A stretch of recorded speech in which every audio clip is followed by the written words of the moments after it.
My name is Tim Lindsay, and I'm the superintendent of the Virginia Robinson Gardens and have been for the last 17 years. It's been a joy and a pleasure to oversee both the conservation and the restoration of this historic property, the first estate of Beverly Hills. The Robinsons came here as children at the turn of last century with their families. I think they were 4 and 5 years old. They played together as children and later in life married. Harry's father was the owner of the J.W. Robinson department store, and Virginia's father was a builder, a developer, architect. The story goes they were on their way to the newly opened Los Angeles Country Club on Wilshire Boulevard.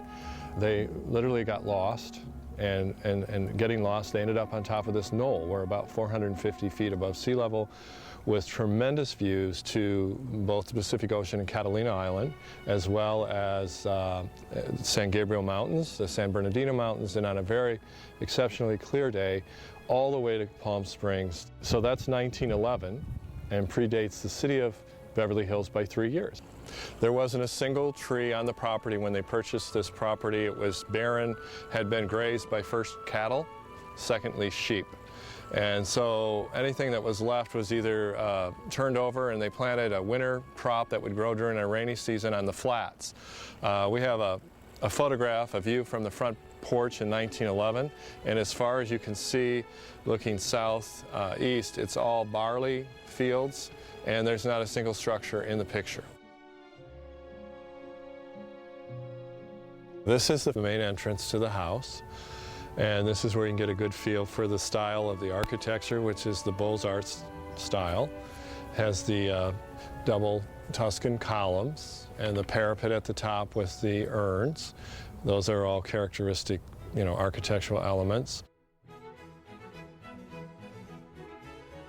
Well, there'd be a staff member at the pedestrian gate, so you would pull up and the valet would take your car and the gate man would direct you up to the house, and then as soon as you got to the front door and your foot landed on that first step, the staff assigned to the door would be looking through the peek hole, and he would open the door so you wouldn't have to do that yourself. And then Virginia would be in a receiving line and you'd be received in the entry hall. Typically the social part of the house is going to be the entry hall, the great lawn, the dining room, and the yellow salon. They also would sometimes have such a large party. I think once they got above 300 people seated on the great lawn, they would run out of room for a dance floor. So Virginia would have the carpet rolled up in here, and they would use the entry hall for dancing. Well, the library has a magnificent carpet. These antique Persian rugs were one of Virginia's favorites, and she collected one for each room of the house. They're mostly vibrant in candlelight, and so the whole house was often lit by candles. And so many textiles with the gold threads and silver threads are intentionally designed so that they show and sparkle in candlelight. This room was special to Virginia because she would meet here in the morning. That's how its name came about, the morning room. She would typically be sitting here, and her major domo would stand there, and they would go over the week's menus and for her parties. And the most significant social event about this room was one afternoon, the Duke and Duchess of Windsor had come over from England on the Queen Mary, and they drove their Aston Martin up from Long Beach to have afternoon tea with Virginia in this room. There's also a lot of history here, not only of the family, but it's actually encapsulating the history of various cultures. They have a lot of Louis XIV and Louis XV furnishings. Actually, some of the furnishings in the house are completely illegal. We have boule tables, which are made up of tortoise shell and ivory, and of course those two types of materials are no longer legally used. But now this is a very good way to preserve those artifacts so that people can understand that they were used to create objects of beauty. So this is exactly how she left it. I mentioned it's an as-found type of museum. But she lived her life here for 66 years. And she lived here with Harry until 1932 when he passed away.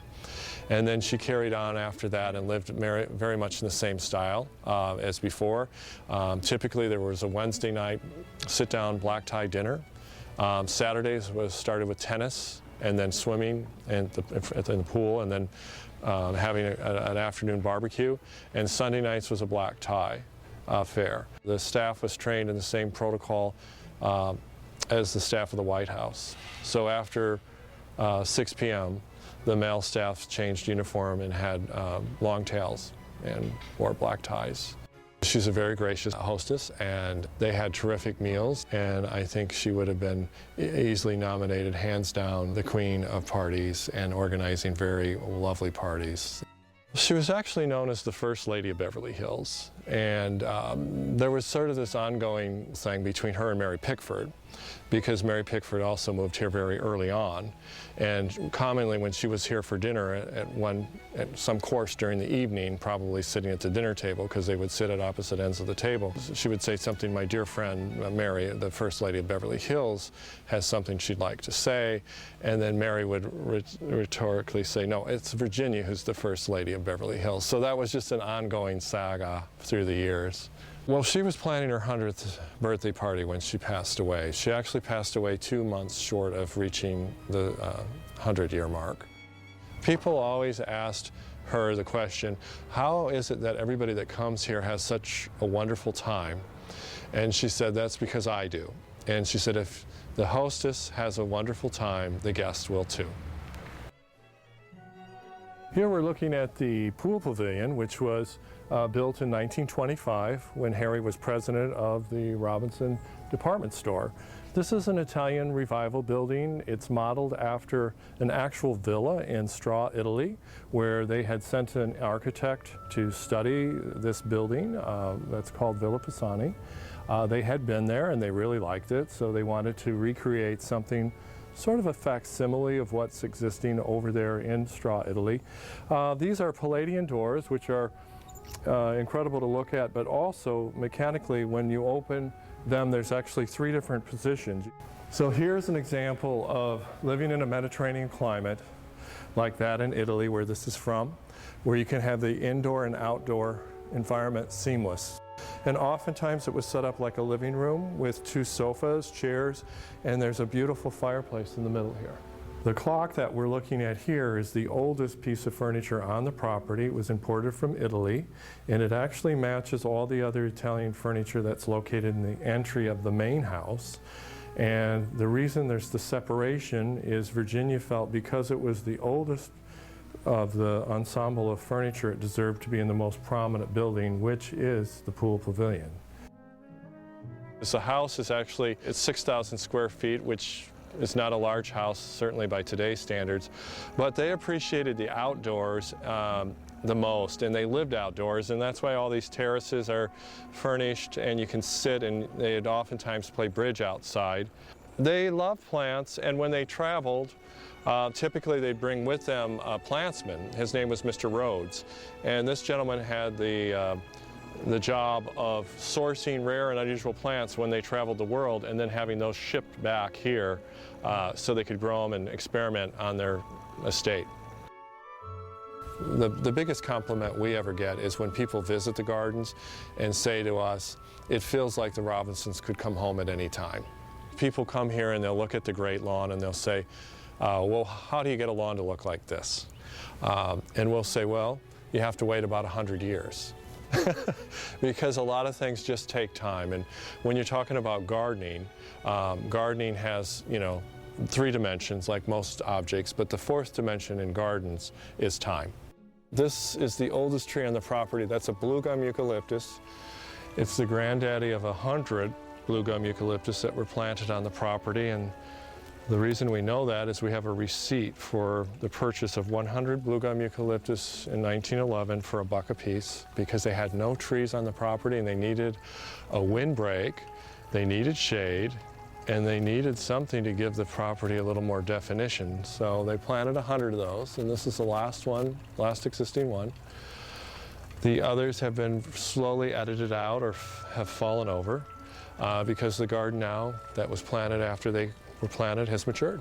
This cactus here is called a pipe organ cactus, and the pipe organ cactus came from the Huntington estate. It's an interesting plant because it's a night blooming cactus that's pollinated by moths or bats. The coral tree, which you can see behind me just over here, that's a South African tree. She traveled to South Africa and procured that and other plants. And as it grew, it became a spectacle. People would stop and say, wow, you know, I haven't seen that tree before with these orange blossoms, the color of coral. And so the city of Los Angeles caught wind of this tree and its beauty and asked Virginia if she might be able to provide them with some cuttings. And she said, I'll allow you to come and take cuttings from my tree. What do you want to do with them? And they said, well, we don't have any trees running down West San Vicente, and that's where we're going to plant them. And so they're still there today. And you can drive down there and there's, you know, literally hundreds of them that are from our parent tree. She started thinking about this property and how she and her husband had spent 66 years developing it from essentially a barren site into a lush garden with rare plants. And she thought, what a great way to share my passion and also present the garden in a way that it could become an educational tool for the betterment of horticulture. So in her last will and testament, she wanted this property to be a public entity, operated for the betterment of the public, for the enjoyment of the public, for the betterment of horticulture in California, a regional center for studying plants.